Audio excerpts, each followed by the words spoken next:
been a little bit, but Casual Geographic is back. Woohoo!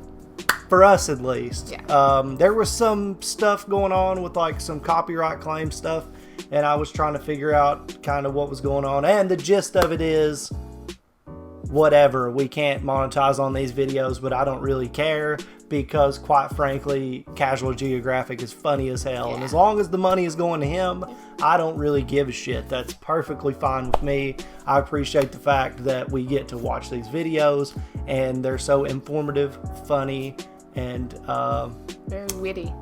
Yeah, witty. Yeah. So let's go ahead and get into this one. This is Flying Snakes, Poison Birds, and Homicidal Golf Balls. I'm telling you. Flying snakes? Flying snakes, yeah. And this was recommended to us in our Discord, which we will have a link down in the description to our Discord channel if you want to check that out and recommend videos to us. You could also do that in the comments section. But let's check this one out. Yeah, thank you for the recommendation. Yeah, we appreciate that. You ready? Yeah. Happy Halloween. Hope you're having a great day. Snakes can fly. Did you know that? This is a Southeast Asian Chrysoplia, but it's also called the flying snake. Flying snakes spend most of their time in the trees, and by pressing the ridges of their scales against the bark, they can actually climb straight up a tree even with no arms or legs. But instead of climbing down, these snakes save energy by flying from tree to tree. Basically, by flattening its body, the snake's belly forms a concave surface, kind of like a frisbee. By turning itself into a living parachute, not only can these snakes easily move through the air, they can actually make turns mid-flight. And even though I low-key lied about them flying, these snakes can glide farther than animals like flying squirrels. In fact, a motivated snake can go for 330 feet. For non-Americans, that's about 100 meters. For Americans that don't understand distance, that's about the length of a football field.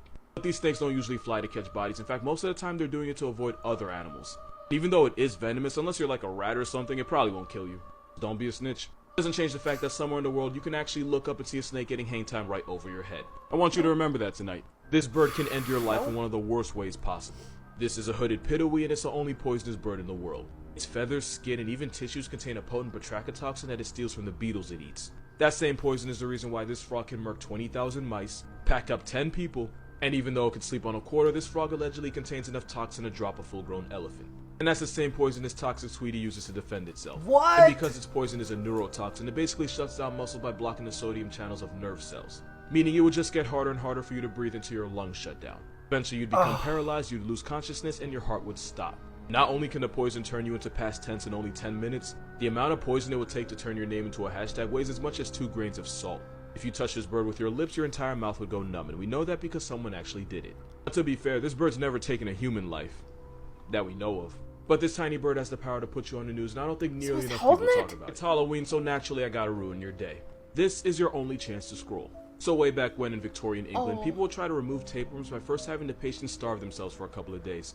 Then they would insert a cylinder with food into the digestive tract to lure the tapeworm, and then it would be pulled out through the mouth.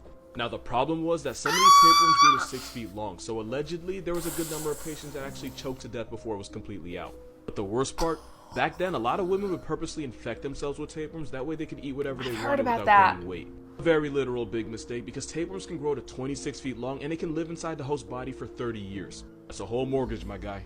Also, tapeworms give birth more than any other animal, since they can have up to 1,000 segments called proglottids, and some species have up to 100,000 eggs in just one of them. Meaning some tapeworms can release nearly 1 million eggs in a 24-hour cycle. And if you're infected with that tapeworm, that means you probably do too. According to health organizations, about 50 million people are infected right now, and unless you show symptoms, you might never know it's inside you. Don't say that. In fact, some tapeworms can suppress the immune system so that your body's built-in defenses don't attack it. But it also means some tapeworms could cause you to have less of an allergic reaction to certain things. So if you ever wake up one day and you can drink milk all of a sudden, you might want to get checked. You might just have a roommate living rent-free in your guts. Pause. Woman nearly meets God without even realizing it. I don't think y'all understand just how lucky this woman is. Now you definitely know that's a blue ring octopus. I'm sure you know it's one of the most venomous things on the planet. You might even know that one bite from it is toxic enough to put 26 men on milk cartons. There's a special thing about them that somehow makes them even worse. Because it's so small, if this octopus bites you, there's a good chance you're not gonna feel it. It's like a pinprick, and it's why most people don't even realize the countdown's already started. Because you don't feel it, but when this homicidal golf ball bites you, it injects you with a neurotoxin about 10,000 times more powerful than cyanide. And once that venom's in your body, it can shut down muscles, causing difficulty breathing and eventually paralysis. Meaning you would just suffocate to death. Which is why this octopus can kill you in as little as 30 minutes. Just bad enough, but if you don't know you've been bitten, you can end up getting flatlined out of nowhere if you don't seek medical attention. And if the paralysis hits you while you're swimming, use your imagination. Basically, you can hold this octopus for 3 seconds and be a was in half an hour, which means this woman Eurostep dying in one of the worst ways possible. Anything that tries that hard to be seen is probably more toxic than Future. That goes for animals and people. This is what happens when one of the deadliest animals in the world gets a taste for humans. So back in 1898, the British started building a railroad bridge over the Savo River in Kenya, and they employed several mostly Indian workers over an 8-mile area. But what they didn't realize was they had accidentally wandered right into the territory of one of the top predators on the planet. Because over the next 9 months, 2 maneless male lions would stalk the workers, and when they would return to the campsite after a long day, the lions would sneak in and literally drag the workers out and maul them into a statistic and eat them. And at first, only 1 lion at a time would enter the campsite. But eventually the 2 male lions started catching bodies together as a team. The crew tried to break this kill streak by putting up a thorn fence. Told them a motivated Simba can jump 11 feet in the air, so the lions easily cleared it. In only 3 months, 29 workers had been put in an ashtray by the hungry lions, to the point where the other workers started to panic and leave the construction site. So the head officials responded by bringing in hunters to evict the lions from the area, and you know where it goes from here. Cowie's looking down at him. He knows how this movie ends. Late one night, the lions allegedly broke into the hunter's cabin, where they mauled one hunter, dragged him outside, and that was the night his name got taken off the census. Eventually, the 2 lions were shot and put out of commission, and it took 9 rifle shots to drop the second one. Eventually, the railroad workers finished the bridge, but it cost over 130 men and 2 lions to do it. And the number of men lost was an estimate, because apparently lions don't leave a lot of their victims behind. And with all the bodies the lions caught, the workers might have built the track, but the lions ran the train. Wait for it. I can explain.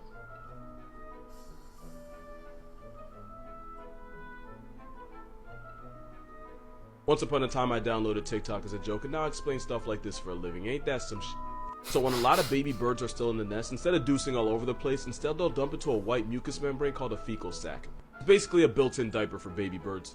And just like in the video, normally as soon as a chick is fed, it'll release its sac for the parent to deal with. Because being a parent literally means dealing with all kinds of shit. If the chick can't produce the sac on its own, then the mother will poke and prod around its cloaca to stimulate it into dropping its pamper pack. And the reason they do this is because 1, keeping all that nastiness in the sac keeps the nest clean, and number 2, the cleaner the nest is, the less likely it is that a predator finds it. Now the reason the mother eats it is because baby birds can't digest food completely, so they end up leaving a lot of nutrients in their poop. And since nature loves to recycle, oftentimes the parent, usually the mother, will eat the sac so the nutrients at least don't go to waste. The more you pay attention, the more you realize birds are just really f***ing weird like that. Normally by the time the chicks are ready to fly, they don't need a fecal sac anymore because their systems can handle all the food they normally eat. If I have to know this, so do you. What is going on there? Is that normal? No. What is that? So sharks have this reboot feature where they go into a trance-like state and can't move at all. It's called tonic immobility, and it usually lasts for about 60 seconds, but it can go on for up to 15 minutes when left alone. You can also trigger it yourself by rubbing a shark's snout near its eyes. Good to Once know. the shark snaps out of it, it goes back to whatever it was doing like nothing ever happened. We don't know for sure why they do this, but most scientists believe it has something to do with mating. It also could be because sharks use electroreception to figure out where they and other animals around them are. It's like an already installed GPS. So flipping a shark upside down probably just disorients them, and tonic immobility stops them from moving and thrashing around until they can readjust themselves. Also, this can and has been used against them. Once off the coast of California, a female orca held a great white shark upside down for 15 minutes. Since the shark was paralyzed and couldn't escape, it ended up suffocating to death. Which is probably why a waterproof Oreo can legitimately traumatize a shark for an entire year. Seriously, sharks will avoid an area for a whole trip around the sun if they run into an orca once out of fear of being factory reset by them. Angry cougar follows man for nearly 6 minutes. So this hiker actually did the right thing and saved his own life. With ambush hunters like wildcats, you never want to turn away from them because then you might activate their predator response and then they'll just hit you from the back. They'll attack from behind. You also never want to run because then you'll just trigger them into chasing you. And at up to 45 miles per hour, you're not going to get very far. It's like hitting snooze on death. Also, you never want to crouch down and be in a position lower than the cougar. Mountain lions don't recognize humans standing on 2 feet as prey, but if you squat or bend down, pause, the walking flex could confuse you for a 4-legged prey animal, and if it does, it's credits. In general, you never want to crouch down in mountain lion country, even if you don't think there's one around. Because just because you don't see him, doesn't mean he don't see you. So to not get turned into a story on CNN, you want to stand tall and speak in a loud, firm voice. It really doesn't matter what you say. Cougars don't understand English, but they do understand volume, and if you speak loud enough, you can actually intimidate them. And like the man in the video, you're going to want to do this while backing away slowly. You don't want to turn your back, and you don't want to go too fast, because if you trip and fall and get turned into a hashtag, you're going to feel really stupid in the afterlife. Also, cougars are actually afraid of people and normally won't attack you unless they feel cornered. In fact, the cougar in this video doesn't want to attack the hiker, and if I had to guess, the hiker accidentally got too close to the cougar's cubs. Cougars will hide their cubs in brush and bushes, so it's basically the mother's way of escorting you out. And if a cougar does charge, 90% of the time it's just a bluff to intimidate you. 10% say goodbye.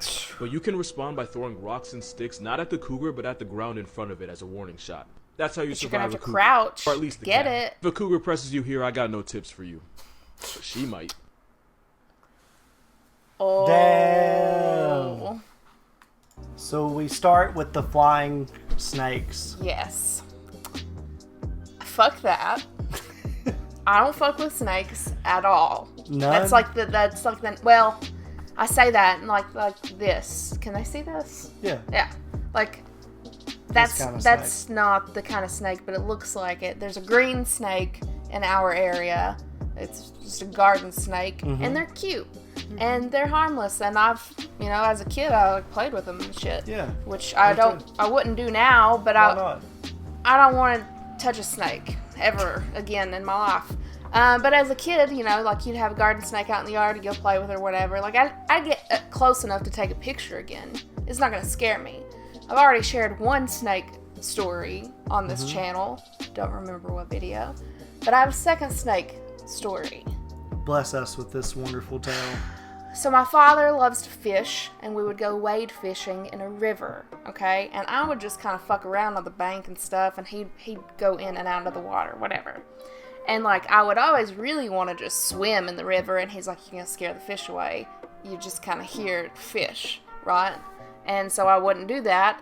Well, my dad was, like, probably half a mile up from where I was, which was unsafe, and I was just fucking around too much. And so I can't really see him anymore, so I'm making my way up the bank, right?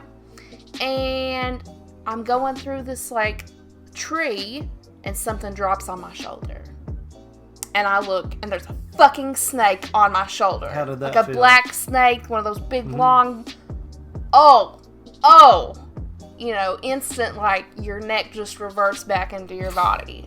And I'm screaming and squalling and crying and running, and my dad just sees me, and instead of, like, freaking out, which was what I would do, he was just like, I think he saw the whole thing happen and was just like, should have stuck with me, Yeah.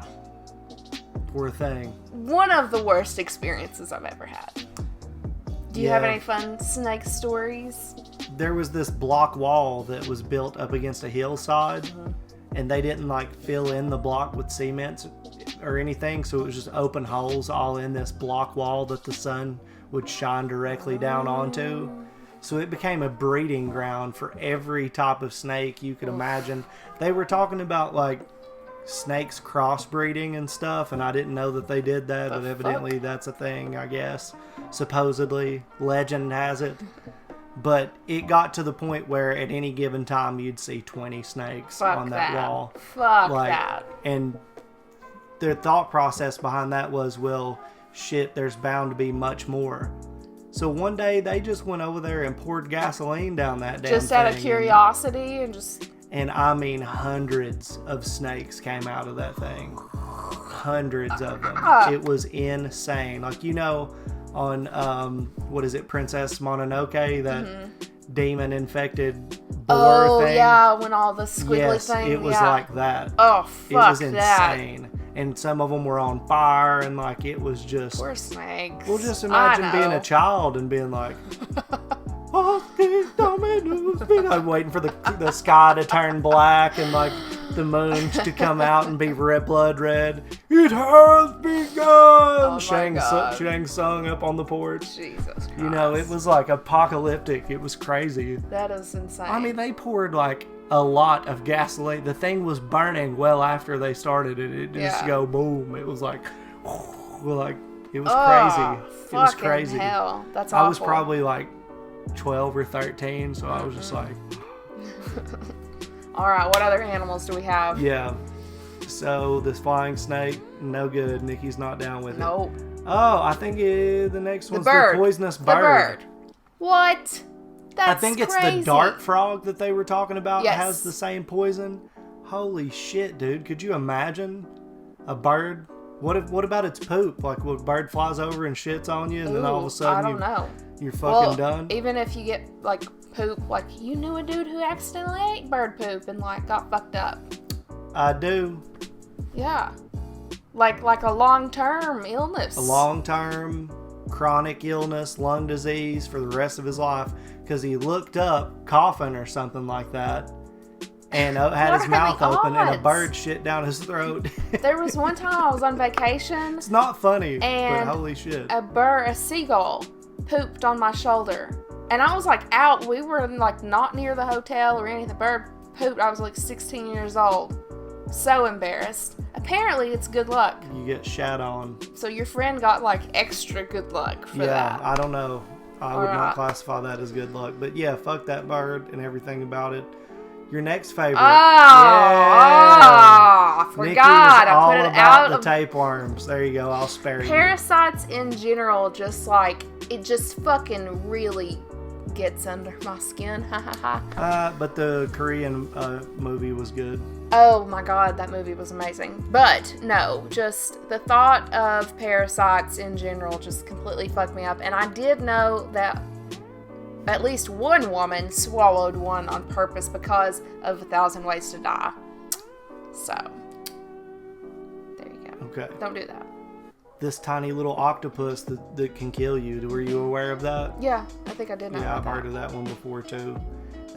I don't think I would pick it up. No. But then again, the first time I ever went to the beach, my mom told me to bring back a sand dollar, and I saw something out in the ocean, and I was trying to get to it, and my dad was like, "Don't touch that." And I'm like, this far away from it. It was a jellyfish. Mm-hmm. I didn't know what a sand dollar Boy, was. it would have tore you up.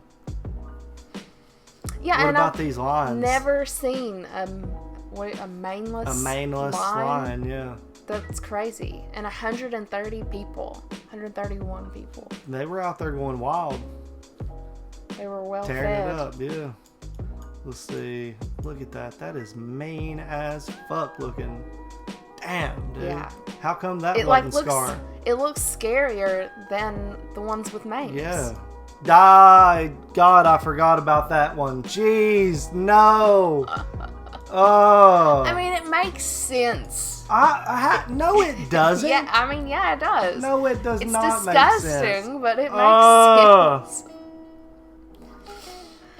No, I'm not even going to go into this discussion about that. That was so disgusting. God. And then, like, if they don't poop, she's got to, like, fish around for it. Stop. And I didn't know that was Stop. a good thing. No, God, no. There was a point where I accidentally ran over a mama possum.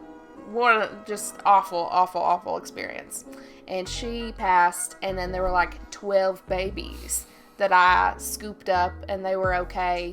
And I ended up taking them to a rehabilitation center, and You're so sweet. in the meantime, I had to take care of them. Oh my god, they were so cute. But you had to stimulate their buttholes to make them poop, and I was like, I have to what? I have to do what? So yeah, I knew about Same that. for me. Anyway, speaking of being stimulated, what about these shark things? I didn't know that I about did know that, sharks. but I had never seen it acting like that. I had Yeah. only seen them kind of like what paralyzed looking. Whales will freak sharks out. I did know that. I didn't. Yeah, didn't know well, that. killer whales, Yeah. they do not play. Well, I had like a bit of a, I don't even know what, a fascination with, they're orcas. Yeah. Look at that thing, dude. Get the hell out of here. But It's after sad. I watched Free Willy, like I was obsessed. And my dad was like, no, you cannot swim with one of those ever. No. You can't do that. They're mean. And I'm like, he's not mean. Look at him. No, they're mean. Yeah. They're very mean. What about the cougar? Are there cougars around here? Yeah. Yeah. Do you agree I've with the never- Applebee's comment? I mean, people like all sorts of things, so whatever. You might learn something. I'm not that old, but That's thank what, you. Not you. I wasn't Oh. calling you a cougar. I might learn something. What do you mean? That's what he said. You may learn something from the cougar Oh, that's what he at said. Applebee's. Yes. Got you. Okay, she's done. She's checking out. I appreciate y'all for watching this video. Casual Geographic, great channel, great creator. As you well know, if you have not subscribed to his channel, I recommend you do so. He's on TikTok. He's on a bunch of platforms. Go give him some love and support what he's doing because he makes wonderful content, which we get to enjoy and we also get to talk to you about. Yeah.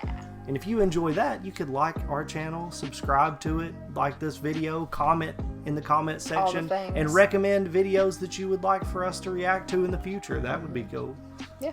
I think you said all the things that need to be said. Yeah, well, I think you're just shutting down after What? the After the after parasite. the false cougar scare that you just had. You're older than me, so like I whatever. know. I wasn't calling you a cougar. I know. I get that now. Anyway, we appreciate you all. Thank you so much for watching. But for this video, I think that's going to do it. See ya.